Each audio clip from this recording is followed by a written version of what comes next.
What exactly is Wi-Fi? So Wi-Fi is a wireless networking technology that allows devices such as computers, laptops, desktops, right? Any other mobile devices to interface with the internet. So if you look at the right-hand side over here, you notice that you have all these devices, right? You have the computers, you have your cell phone, you have a laptop.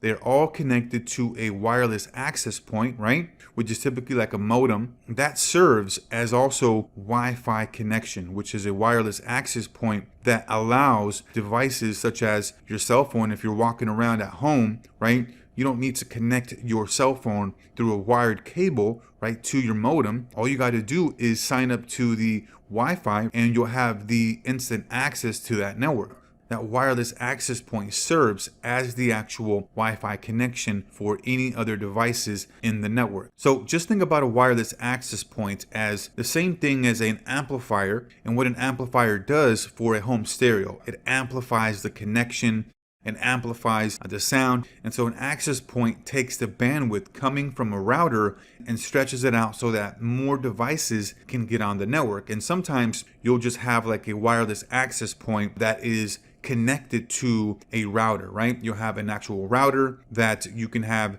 for an actual access device. And sometimes you'll have a standalone wireless access point, right? That will allow the network to stretch its actual coverage. And so this is essentially what Wi-Fi is, right? It's a wireless network technology allowing devices to be connected to the internet through the network on a wireless basis. And so now let's go over how hackers break into Wi-Fi. So here's some of the common methods that they use to break into the actual Wi-Fi networks. So we have sniffing here. And what sniffing is, it allows hackers to hijack any packet of data that is being transmitted between a device and a router. So in between that connection, right, there's packets of information that are going back and forth, and the hacker is able to hijack any of those bits and pieces of information while they're being transmitted. And then we have spoofing, and how this works here is, typically when you log into a specific network, wireless network, you have your saved login information as far as your username and your password. And so what a black hatter does here is they set up a network that is stronger and that allows your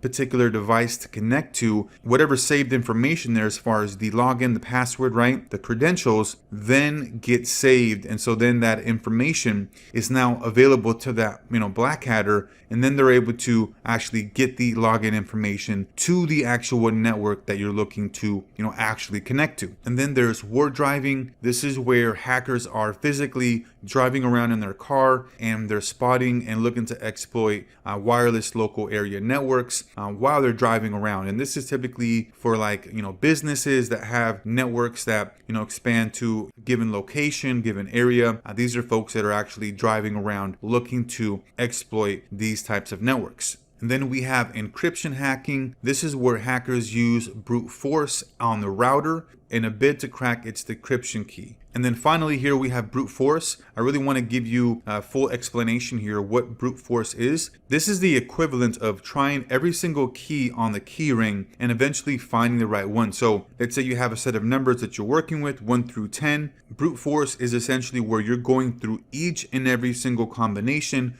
within that 1 through 10, right? You're trying 1, trying 2, 3, 4, all the numbers, and you're essentially putting in all your force, all your capabilities to be able to take over that particular network or to get into that particular, information, whatever that may be. It's doing it by all means necessary, essentially. Trying everything in the book, throwing everything at it, everything in the kitchen sink to essentially be able to break into that network or whatever, data or application that you're breaking into. And so this is a quick section overview here of Wi-Fi hacking. We're going to go a lot more in depth in these coming lectures.